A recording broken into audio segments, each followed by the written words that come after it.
Hi friends, welcome to Indu's Kitchen. இன்னைக்கு நம்மளோட கிச்சன்ல எல்லாருக்குமே ரொம்பவே பிடிச்சமான நூல் பரோட்டா எப்படி செய்யறதுன்னு பார்க்கலாம். இத செய்யறது ரொம்பவே சிம்பிள். சின்ன சின்ன ஸ்டெப்ஸ் எல்லாமே ஃபாலோ பண்ணீங்கன்னா பெர்ஃபெக்ட்டான பரோட்டா ஈஸியா கிடைக்கும். இதுக்கு நான் இன்னைக்கு மட்டன் சால்னா வச்சு சர்வ் பண்ணிருந்தேன். மட்டன் சால்னாவோட ரெசிபி வந்து நம்மளோட ஷார்ட்ஸ்ல அப்லோட் பண்ணிருக்கேன். ட்ரை பண்ணி பாருங்க.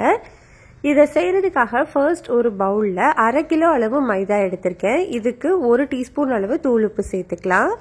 இது கூடவே 1 டீஸ்பூன் அளவு சர்க்கரை சேர்த்துக்கோங்க. சுகர் சேர்க்கும் போது தான் நம்மளுக்கு அந்த கோல்டன் கலர் கிடைக்கும். இப்போ இதெல்லாமே நல்லா ஈவனா மிக்ஸ் பண்ணி விட்டுக்கலாம். நல்லா ஈவனா மிக்ஸ் பண்ணதுக்கு அப்புறமா இது கூட நான் இன்னைக்கு ஒரு முட்டை சேர்த்துக்கிறேன். முட்டை சேர்க்கும் போது நல்லா சாஃப்டா கிடைக்கும் பரோட்டா. சப்போஸ் உங்களுக்கு முட்டை வேண்டாம் அப்படின்னு நினைச்சீங்கன்னா நீங்க 1/4 கப் அளவு தயிர் சேர்த்துக்கோங்க. புளிக்காத தயிர் சேர்த்துக்கோங்க. கூடவே 2 டீஸ்பூன் அளவு நெய் சேர்த்து இது எல்லாத்தையுமே நல்லா ஒன்று சேர்த்து ஈவனா மிக்ஸ் பண்ணி கொடுங்க. இந்த அளவுக்கு நல்லா மிக்ஸ் பண்ணதுக்கு அப்புறமா கொஞ்சம் கொஞ்சமா தண்ணி சேர்த்து சப்பாத்தி மாவு மாதிரி நல்லா சாஃப்டா பிசைஞ்சு எடுத்துக்கணும். இப்போ நான் மாவு வந்து பிசைஞ்சிருக்கேன் பாருங்க. இந்த அளவுக்கு நல்லா சாஃப்டா இருக்கணும்.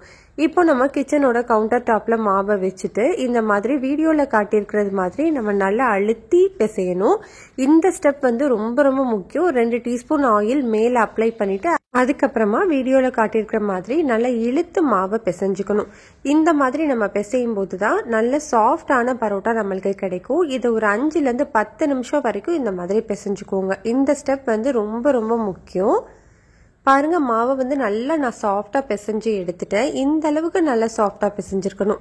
இதை பவுல்ல மாத்திட்டு இதுக்கு மேல ஒரு 2 டேபிள் ஸ்பூன் அளவு எண்ணெய் சேர்த்துக்கோங்க. அப்போதான் நம்மளுக்கு மேல் மாவு வந்து காயாம இருக்கும். பரோட்டாவும் நல்லா சாஃப்டாவே இருக்கும். இப்போ இதெல்லாமே நல்லா அப்ளை பண்ணதுக்கு அப்புறமா ஈர துணி வச்சு இதை மேல கவர் பண்ணிடலாம். இதை ஒரு 1 மணி நேரம் அப்படியே வச்சுக்கோங்க. 1 மணி நேரத்துக்கு அப்புறமா ஓபன் பண்ணிட்டு திரும்பவும் ஒரு 3ல இருந்து 4 நிமிஷத்துக்கு நல்லா அழுத்தி பிசைஞ்சுக்கோங்க. திரும்பவும் நம்ம கவுண்டர் டாப்லயே வச்சு நல்லா இந்த மாதிரி பிசைஞ்சுக்கணும். அப்போதான் பரோட்டா வந்து நம்மளுக்கு நல்லா சாஃப்டா கிடைக்கும். இப்போ நம்ம நல்லா பிசைஞ்சதுக்கு அப்புறமா நம்மளுக்கு எந்த சைஸ்ல பரோட்டா வேணுமோ அதுக்கு ஏற்றது மாதிரி நம்ம மாவை வந்து பிடிச்சு எடுத்துக்கலாம். மாவை வந்து வீடியோல காமிச்சிருக்கிறது மாதிரி உள் பக்கமா திருப்பி திருப்பி மடிச்சுக்கோங்க. இப்படி பண்ணும்போது நம்மளுக்கு பரோட்டா வந்து நல்லா சாஃப்டாவும் இருக்கும். நல்ல லேயர் லேயரா கிடைக்க ஹெல்ப்பா இருக்கும். பாருங்க இதே மாதிரி பீடாவா நம்ம எல்லாத்தையுமே செஞ்சு எடுத்துக்கலாம். இப்போ எல்லாமே செஞ்சு எடுத்ததுக்கு அப்புறமா மேல 2 டேபிள் ஸ்பூன் அளவு எண்ணெய் சேர்த்துட்டு நம்ம ரெடி பண்ணிருக்கிற எல்லா மாவுலையுமே தடவி விட்டுக்கோங்க. பாருங்க இந்த மாதிரி இருக்கணும். இப்போ இதை திரும்பவும் ஒரு 1/2 மணி நேரம் அப்படியே வச்சுக்கலாம்.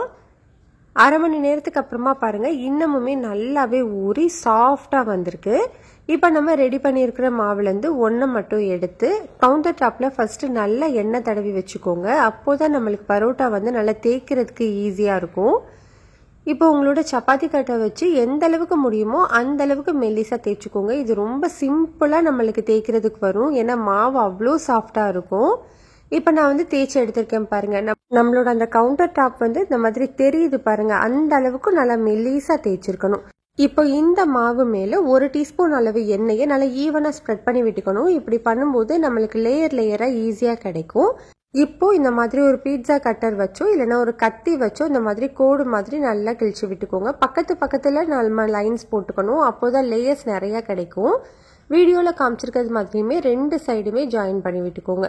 ஜாயின் பண்ணிட்டு இந்த மாதிரி ஒரு கார்னர்ல இருந்து பிடிச்சு அப்படியே எடுத்துக்கலாம். எடுத்துட்டு வீடியோல காமிச்சிருக்கிறது மாதிரியே நம்ம சுத்தி விட்டுக்கலாம்.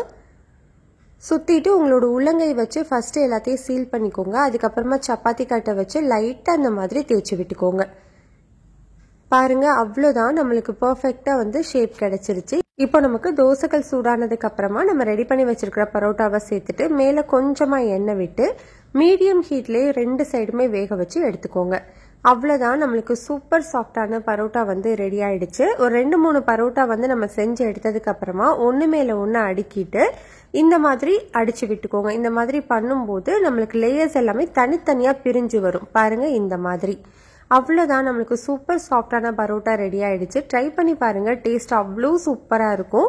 இந்த ரெசிபி உங்களுக்கு பிடிச்சிருந்ததுன்னா லைக், ஷேர், சப்ஸ்கிரைப் பண்ணிக்கோங்க. கூடவே பெல் பட்டனையும் கிளிக் பண்ணிட்டு ஆளுங்கிற பட்டனையும் கிளிக் பண்ணிக்கோங்க. அப்போதான் நம்ம போற வீடியோஸ் எல்லாமே உடனே உங்களுக்கு நோட்டிபிகேஷன்ல வரும்.